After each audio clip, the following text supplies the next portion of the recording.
Nationwide, schools and libraries have faced difficult decisions when it comes to banning books. In our community tonight, a group concerned about the movement gathered at a local university to better understand why it's happening and what they can do in response. Ryan Hermanette brings us that story.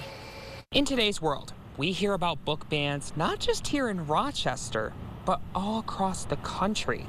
This is why school leaders, educators, and literature experts came together at St. John Fisher to talk with folks in the community, break down the concept of book bans, and navigate some of the complexities within it. Access to books through both public libraries and public schools is inherently an issue of democracy. In recent years, banning a book in response to its subject matter has become increasingly more common. For example, back in February, a request from parents and community members to remove the book Rainbow Parade from Penfield schools led to shouting, threats, and eventually increased security at school events. Tonight, those invested in literature came to discuss what they believe it means when a book is banned. We're here today to talk about fighting back against those bans and fighting for the right for every kid and every citizen to have the right and access to books that they want to read. The panel, made up of educators, librarians, school board members, and student leaders, said this topic is personal. There's a lot of books that I really love and that I know have done important things for me.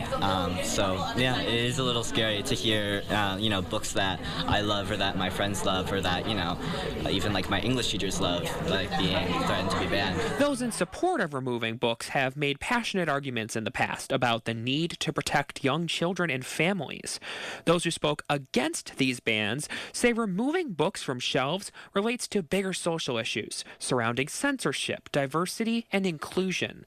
They claim books hold heavy influence in the way we function as a society and when it comes to policy making. I think that everybody's read something that's really connected with them, and people see the power that books can have in the way that they can impact our students and young people. Show up to your school board, show up to your library board, and voice your support for the inclusion of all sorts of books. A bill currently in the state Senate, if passed, would implement the Freedom to Read Act, which would establish policies for school library systems to follow when selecting and removing books from shelves statewide. We have the full bill available for you to read on our website, rochesterfirst.com. Reporting in Rochester, Ryan Hermanette, News 8.